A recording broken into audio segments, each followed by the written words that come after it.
Hi everyone, I'm Michelle Kelly. Welcome to Be in the Change. I'm gonna get started by reciting my inspiration. Our deepest fear is not that we're inadequate. Our deepest fear is that we are powerful beyond measure. It is our light, not our darkness, which most frightens us. We ask ourselves, who am I to be brilliant, gorgeous, talented, and fabulous? Actually, who are you not to be? You are a child of God. Your playing small does not serve the world. There is nothing enlightened about shrinking so that other people will not feel insecure around you. We are all meant to shine as children do. We were born to make manifest the glory of God that is within us. It is not just in some of us, it is in everyone. And as we let our own light shine, we unconsciously give others permission to do the same. As we are liberated from our own fear, our presence automatically liberates others. Marianne Williamson. I'd like to say welcome to everybody who's watching me for the first time, and thank you, and welcome back, and thank you to everybody who's been following me on this journey. Starting in 2019 as my New Year's resolution, stating I was breaking up with fear, I was breaking up with shame, and I was breaking up with guilt, followed by a weekly video telling you how that breakup was going, and it's been a bumpy ride, I'm not gonna lie. And then last year was to be kinder and more compassionate to myself and others, which I'm doing and being. And this year was to break up with processed sugar, and it's August and I still have not had processed sugar. I think one time I had whipped cream, but I'm really paying attention to what I eat, and I eat a ton of fruit, and what I keep looking online is that's not good either. So I'm still learning how to eat. 49 years old, and you would think I would be good at this stuff by now, but I'm working on it. I'm a work in progress. I know everybody else is too.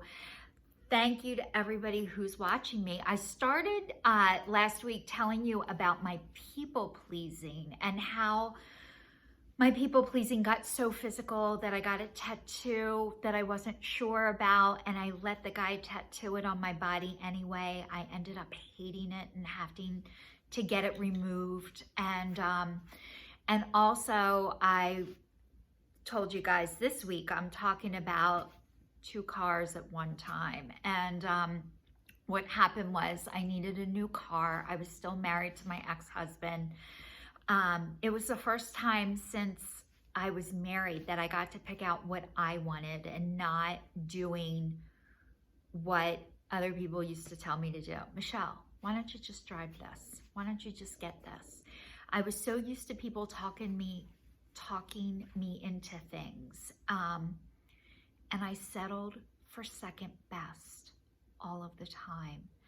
And I am reversing that process. I am not settling for second best anymore, but I used to. And I am showing you guys some of the ways of what happened. But I had a certain amount of money that I could spend on a car. We went to the car dealer, and I wanted a Hyundai Veloster, or I don't know if you guys know them. They were really cute, but they had 3 doors. And right before I was about to buy it, they ordered it. Somebody said to me, it's going to be really hard for people to get in the back seat of that car. And I woke up in the middle of the night that night thinking, what kind of person wants a car that's difficult for people to get into the back seat? Guess what? Nobody was riding in the back seat of my car, but I felt this tremendous hit of shame. Selfish people drive cars that are hard for people to get into the back seat, and I don't want to be selfish. So I had this horrible shame attack to the point that I called the car dealer the next day and said I did not want that car. And there was another car, the Elantra GT, that I drove, and it was 4 doors, and it was easier for people to get into the back seat. So I thought, okay, I'm gonna get a car that's easier for people to get into the back seat. So when I called the car dealer, I felt like I was being a pain in the ass because I changed my mind. I had somebody in my house say, you wasted everybody's time. So shame hit once again. What kind of person wastes people's time? Horrible people do that, right? And that's what I thought I was horrible. So because I thought I was being a pain in the butt, I told the guy I wanted a dark gray car, and they said they could only get me silver.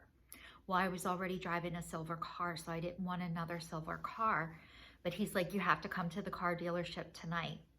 So I went to the car dealership, never test drove the car. They already hooked my cell phone up to it before I got there. I signed papers for a car I didn't even want. I thought I was gonna throw up when I was signing the papers. Like, this is how bad my people pleasing was, because I was scared of disappointing the person I was married to. I was scared of disappointing strangers and people I didn't know, to the point of it made me physically sick. So when I was signing the papers, even the guy in the room said, you don't seem happy. And I was so sick. I didn't know I could say stop. I didn't know I could say I don't want this. I felt like I owed them because of my shame and because I was being a pain. And whenever I feel like I'm being a pain, or somebody's trying to shame me, these are now red flags of people that I need to spend the least amount of time around. But I used to want their permission and approval, and I don't know why, but it was horrible. So I got this car, drove home with it, thought I was gonna be sick the whole night, woke up again in the middle of the night telling my he's now my ex-husband, I can't drive this car. Every time I drive it, I'm gonna be reminded I can't stand up for myself, and I don't need a reminder. I already have the tattoo, and now I have a car.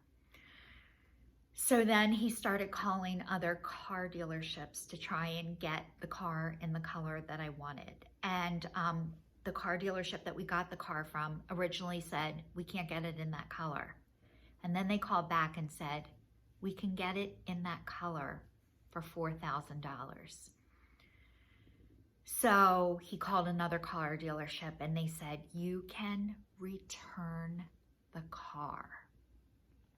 You guys, I even signed a paper that said I can't return the car. So I have another car dealership saying, return the car and come buy the car from us. And they said, you need to go back in there and tell them that they, sold you the car under duress and that they need to take it back, and you leave the keys there and then you come here and buy the car from us. So I'm like, okay. So I go to the car dealership and bring the car back. And guess what? All of a sudden, they can get the car in the color I want for free when I gave them the keys. And then I didn't want the car from them anymore. It was like making a deal with the devil. So what I did is I needed a ride out of there when I left the car there. But I went in there and said, I don't want this car. It's not the car that I wanted. And then they started to tell me that if I returned the car, they were going to ruin my credit. And I started not to believe them. Like, I just started to feel like these people are not here to help me. And then they started to say, Michelle, we're trying to help you.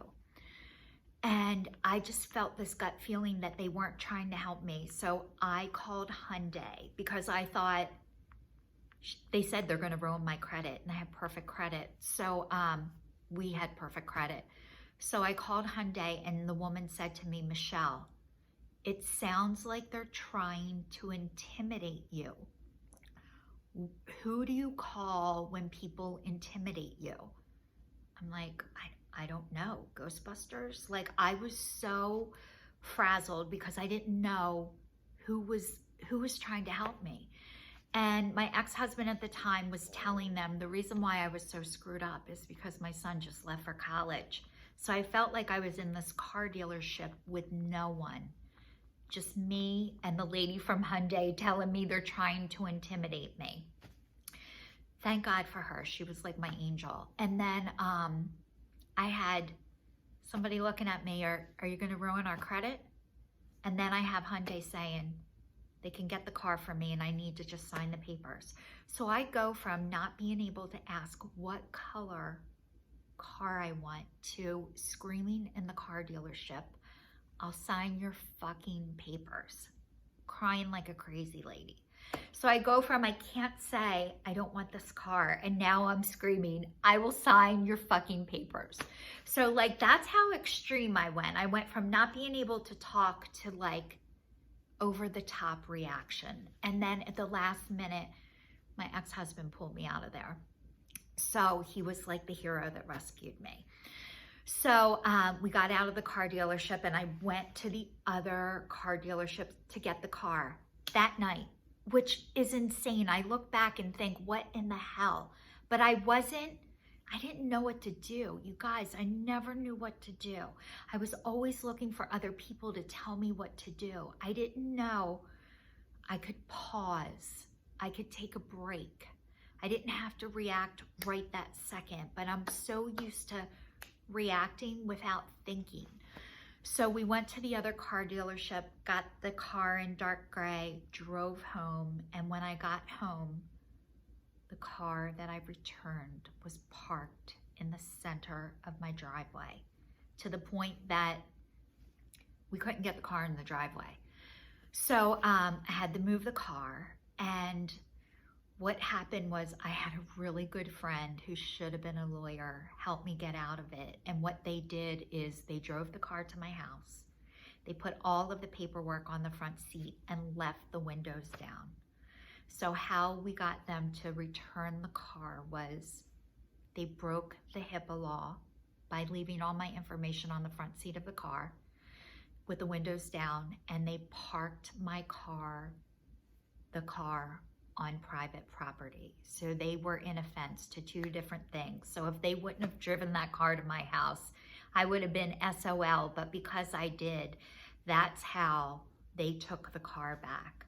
So that's how I ended up with two cars, and it was physical. I could not pretend there wasn't an elephant in the room. I had two cars in two different colors in my driveway because I was so afraid of upsetting strangers who don't think of me ever. So I just want to leave you guys with this. When I went into rehab the first time, I felt like every time I walked in the room, people were looking at me. And somebody said to me, nobody's looking at you, Michelle. Nobody cares. And then the other time was I went to a dance and I was sober and I was scared to dance. And my friend said, what makes you think that you're so important that people are going to stop what they're doing just to watch you? I was like, holy shit. And then I started to dance. And I want to tell you guys what I know is true. Most people aren't looking at you. Most people aren't watching you. And most people aren't thinking about you. They're thinking about themselves. So thank you so much to everybody who's watching. Please stay tuned, stay safe, and I will see you all next week.